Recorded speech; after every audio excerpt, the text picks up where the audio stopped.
Hello, this is the webinar for the elementary and middle school uh, assessment coordinators meeting for January of 2019. Sorry we couldn't do this live, but I will actually be out of town for our scheduled date. So I'm going to go through the PowerPoint, and if you have questions, please don't hesitate to email them, making sure that you do get them answered in a time that is important for you. So let's take a look at the PowerPoint that was shared the other day, actually yesterday. So I'm going to pull that up in just a second. It's my hope. There we go. Okay, so we're going to take a look at this particular document as we go through. This is also on the website. Just again, a welcome. The reason why we get together is so that we can ask questions, support each other. The material that we're going to cover today, we're going to update everyone on Access and MAP, kind of closing out the season on the Access assessment, but then also a few changes, some things coming up to be aware of for MAP testing. We'll take a look at the beginning information from Wisconsin Forward, which is only beginning now to come out. We'll find more of that available in the next couple weeks. We'll take a look at iReady for grade 5, and then the climate survey and some changes with that. Finally, if there are any questions or anything else, you know how to get a hold of myself or Sarah Wallner in order to get those questions answered. So let's get going. As you can see, we're on the home stretch of the Access testing, and you'll find out that most schools are pretty close to being done. You have until February 1st to complete all testing. This means that we need to account for all students with the following exception. If you end up with students who come in to the district, move into your building, who are English learners as of the 25th of January, so a week from Friday, the 25th of January is kind of the cutoff point. Anyone before that, who arrives before then, should have access testing if they're an EL student. If they arrive after the 25th of January, we're going to pass on that, give you some time to finalize and finish up with everyone else. Those students will then be testing next year, take the access next year. A change in where to send all the paper material and get all that packed up and ready to go. In the past, we've sent it to Flong Road. This year, all material is going to go to Doyle. You should have received an email with a list of a couple things taking you how to pack all the important key pieces. So please make sure you read that carefully, read the documents that are attached to that. All material are due back to Doyle, to us, by Tuesday, February 5th. So let's take a look at what that means. If you have material that, for instance, is typically more elementary than middle school or high school, but you might have booklets for either writing, for writing, for instance. Those completed booklets must have a label on the front or on the appropriate spot. That could be a label for the student who, if the student was enrolled prior to testing, you have a label that can be peeled off and stuck on that spot that gives a specific student information. If, however, they have moved into the district or into your building after the cutoff point for the start of testing, they will not have a label. You must put a school label on that book. You should have a whole set of labels that will just say the specific school. Put that in the blank spot.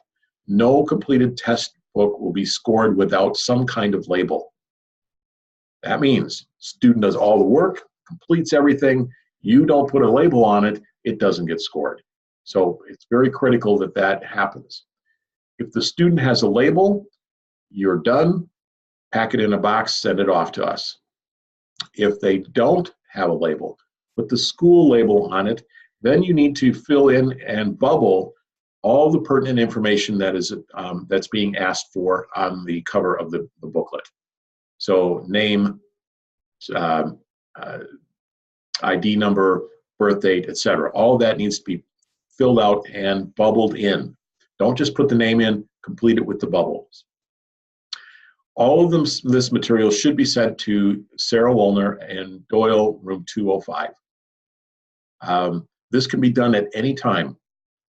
It doesn't have to wait until the 5th of February. It's just that by the 5th of February, we need to receive all materials. Don't be hanging on to them until then. I need to have all the materials, regardless of whether or not it's student generated. So even direction booklets need to come back to us. So all material must be received back here by the 5th of February. If you're done right now, don't wait. Send it back to us, because unlike in the past, where we had to wait until everybody's arrived before we could ship it out, we can now ship out individual schools, begin the scoring process as we get the information.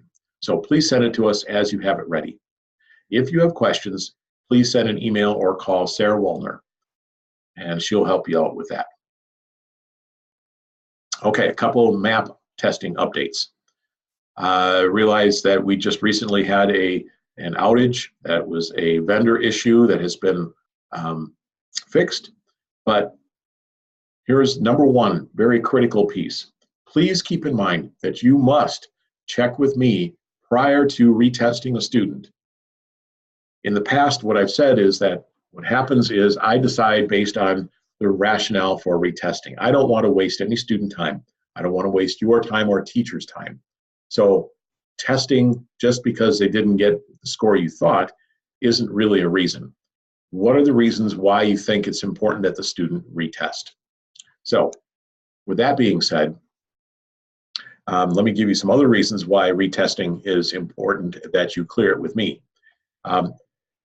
One of the things I've always asked is, when you are done with the second test, please let me know and I will remove the first test.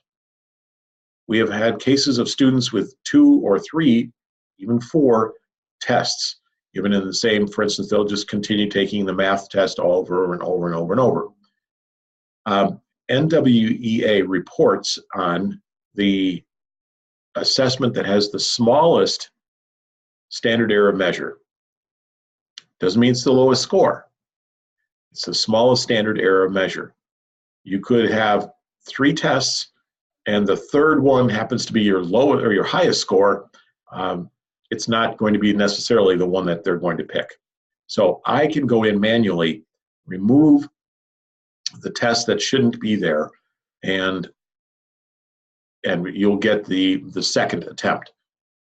Now, the only way I can do that is knowing that you are actually going to test a second time, and you send me the results, or you send me the name of the student who is retested, and I will remove the first one.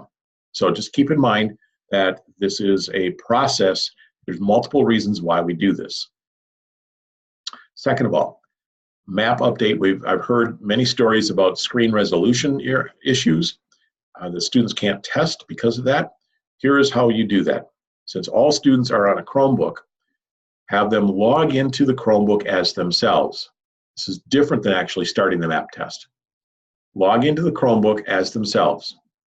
Use the following keystroke combination and it will automatically reset the screen resolution back to the default, which is what map needs. Keystrokes are Control, Shift, 0.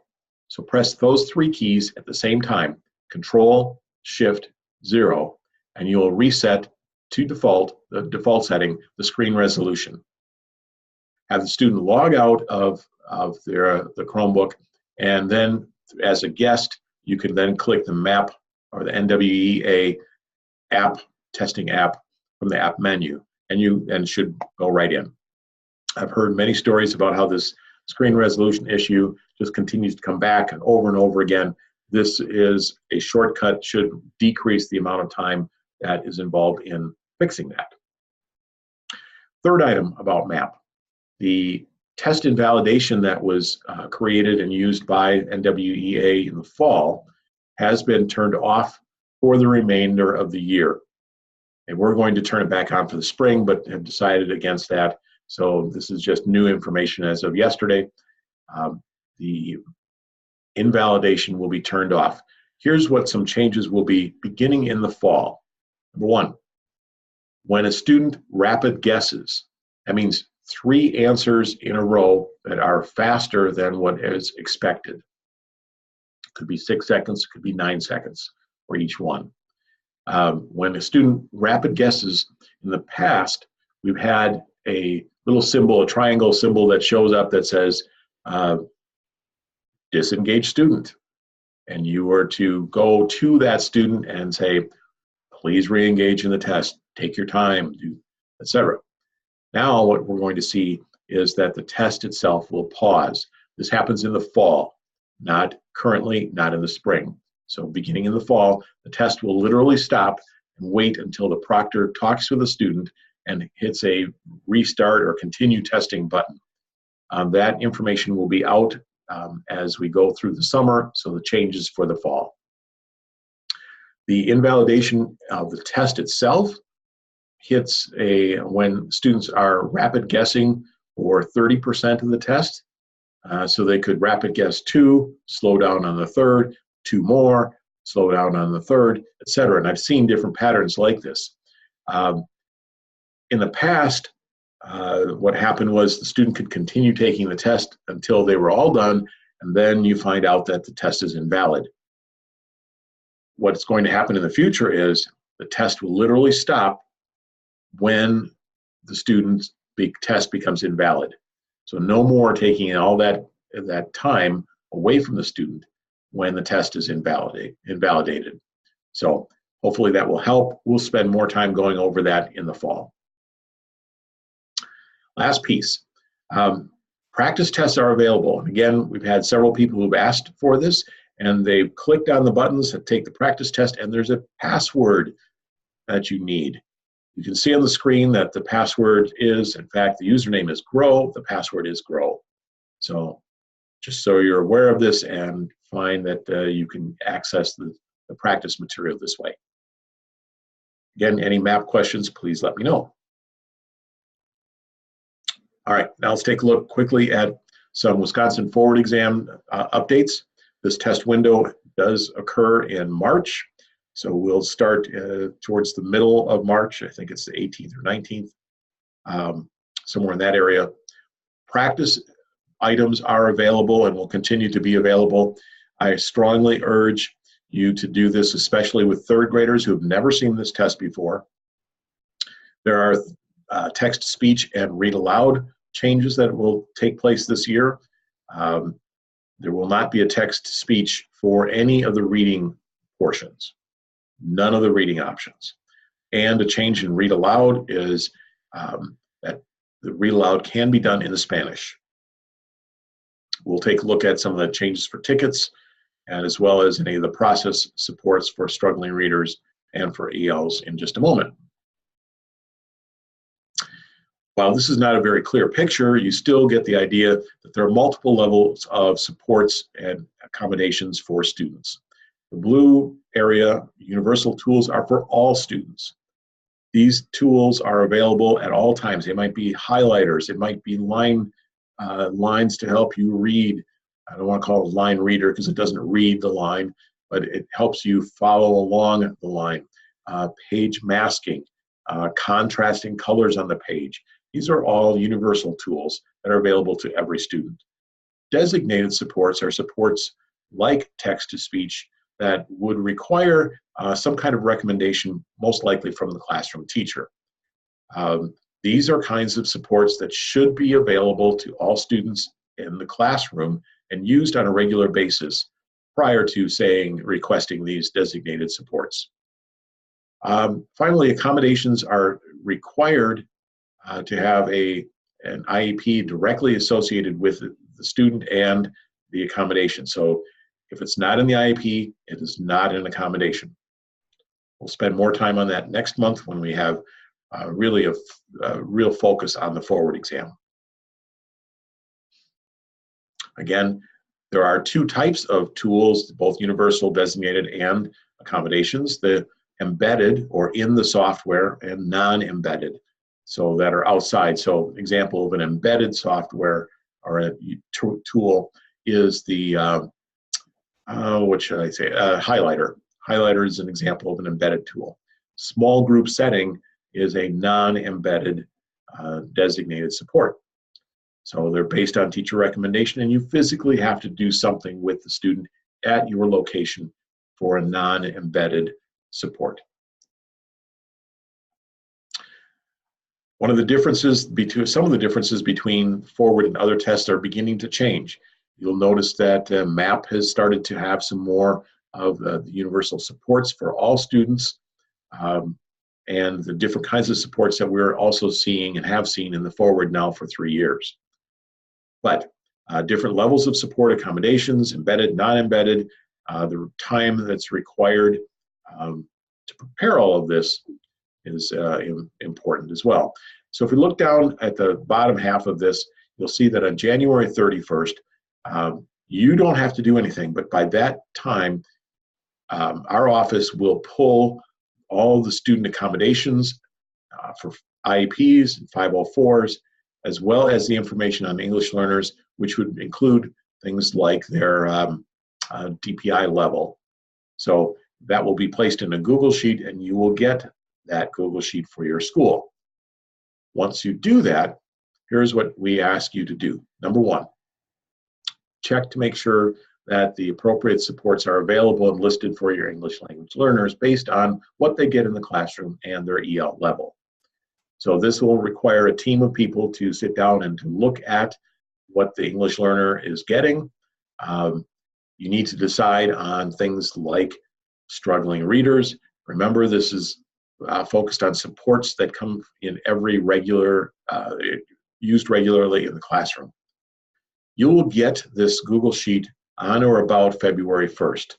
We must have it back in-house completed by the 15th of February.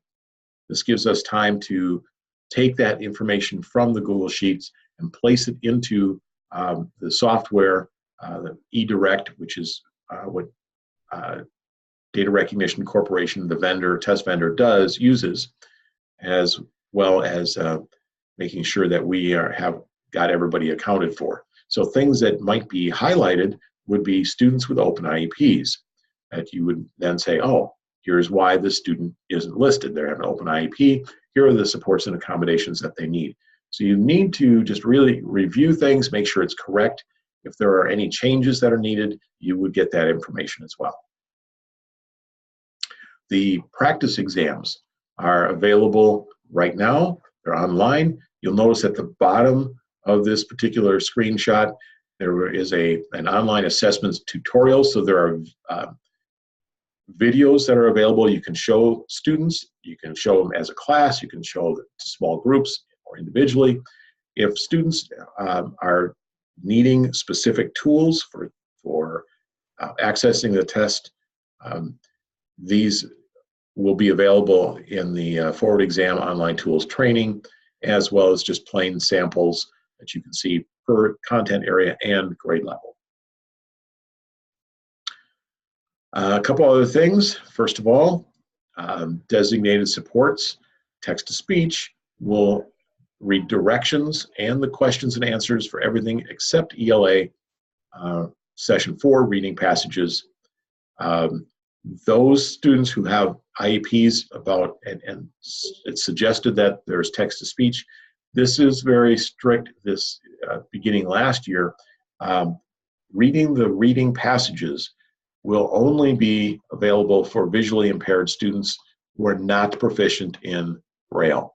So please keep in mind that even if a student gets everything read to them in a typical classroom setting and their IEP says so, that is not an accommodation for the reading passage on the forward exam. Changes to tickets are going to be minimal this year, and I apologize that we haven't got a better system yet. We're working on it. I keep pushing on DRC to ensure that there are better ways of doing this. Just trust me, I understand it. So you will be getting copies of the test tickets. They will be in multiple colors. You'll notice that on each of the tests there are listed accommodations. There is a new version, an TI, which means translation or an interpreter, so that when you see a TI like this particular student, that does mean that you have to have things translated. Now, there are a whole a number of abbreviations here, and we will provide a document that you can, at a glance, you can see that MSK is masking, that MAG is magnification. So we'll take a look at those and share that information with you as well. There are, however, no abbreviations for any of the universal tools, so the highlighter, magnifier, etc. That mag that you saw in the previous one was a specific magnification beyond what is available in the typical universal tool settings. Okay, so that's it for the forward test for this year at this point. The state is going to have several meetings in the next couple of weeks. So Sarah and I will be able to provide you with more information on that in the future.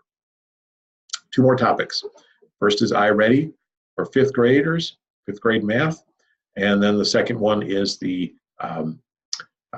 climate survey, changes in the climate survey dates. So you may want to hang out for that information or fast forward to it. iReady is going to be given again this year to all fifth grade students. And the purpose of this is, as we're going to find out, is to, the purpose is to gather a third data point for math readiness for middle school mathematics. We're going to talk about some of the test information, when this is, how much time it requires, and the window, very important, this is critical for you to schedule, is February 4th through the 15th. I will be sending a letter to you that you can use as letters home, sharing this information with families. Okay, a little bit about the test. A reminder that this is computer adaptive, it is computer based, fifth grade only, and it takes approximately an hour. This is not just Tim guessing that it takes students about an hour. This is most students will take an hour of test time, not just the directions and the preparation and then the closing up shop. It's an hour of test time. It can be broken into smaller chunks. So you may want to schedule 2 days, two blocks of time, day 1 and day 3. However you want to do that to give the students the best advantage. We're doing their best work on mathematics. But please note that it does take about an hour to complete the assessment. The purpose of the assessment is literally for placement in sixth grade mathematics. This is one of 3 data points. We know that the transition between elementary and middle school can be a difficult one. We want to set students on the best path possible and provide the middle school with as much information as possible about how the student performs academically. So those are reasons to do this, because it gives some very specific information that MAP tests do not do. Here's what you will need. You'll need to schedule the test again between the 4th of February and the 15th of February. There's a 2-week window in order to do that. You'll be getting tickets in the near future.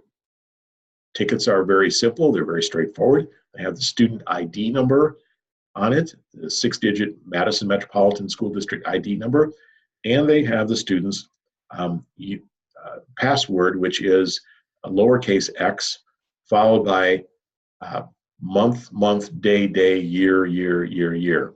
So, and then followed at the end by another lowercase x. So it would be an x, your birth date, then another lowercase x. You will need headphones for each of the students. There is listening that they need to do, or it's available for them. Scratch paper and pencil, something to write with, something to do calculations on. And again, if students typically get accommodations like a small groups space, they would need that for iReady Math as well. There is audio that students can play. There's a little play button in the upper corner of the test that will allow the test questions and answers to be read to students as long as the test question is at a 5th grade level or lower. As soon as the student because it's adaptive, gets to 6th grade level questions and higher, the audio will not be available. Finally, as far as the audio is concerned, it is in English only. English language learners, however, can have all the test questions translated orally. Questions and answers can all be translated. One thing I need to note here is that it can only be read to them. There can be no definitions. There cannot be any other examples. I can't have explanations about what is being asked. It is simply a direct translation of what the student, the question that's in front of the student. The login will be available on the tickets, and it'll look something like this. New students will automatically get added every night when I see updates. So if a student arrives on Monday, the 4th of February, overnight their name will be added to the list of students available in iReady for testing. Tuesday morning they will be ready to go. And you already know what the password and the username and password is. So it's the student's MMSD ID followed by X, birth date X. So you will not have to print out any new tickets for them. The results are available immediately for teachers. So this is very similar to MAP in that you get the results pretty quickly. However, at the end of the test, students will not see their results. MAP shows the student the results across the screen. iReady does not do that. We will send out the results to families prior to spring break, so families will get the information prior to spring break. Keep in mind that this is one of 3 data points that are being used for middle school math placement. The first one is their student MAP score.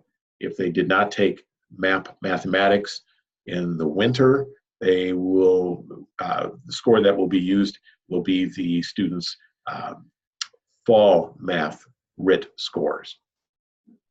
iReady score will be used for the recommendation as well as teacher recommendation. So every teacher, every school will receive a spreadsheet, a Google sheet that will include the staff member's name and their students listed on their roster. The input will be is a student. There will be a request to have 3 numbers, 1, 2, or 3, and an explanation of what each one means. Number 1 is student is not ready for higher level math. Number 2 is they're ready for specific levels. Number 3 is they are definitely ready for compacted math curriculum. This will all be explained in the document that is sent to teachers. Okay, so if there are questions about iReady, please let me know. We're working with the C&I math team, Christina Whiting, to be able to make sure that this happens for you. All right, final thing, student climate survey has changed. Please note these dates. It was in February, it is no longer in February. The climate survey, or that we do on an annual basis for parents, for staff, for students, has been changed to May 1st to May 26th. Same process as before. It is available in 3 languages, and you will get results back prior to the end of school. It may not be as deeply disaggregated as has been in the past, but you will get results back prior to the end of school. So thank you for your time today. If you have any questions, please make sure that you either email myself or call me or talk to Sarah Wallner. So with that, we're going to call it quits for today. Hope you are well, and I'm looking forward to working with you.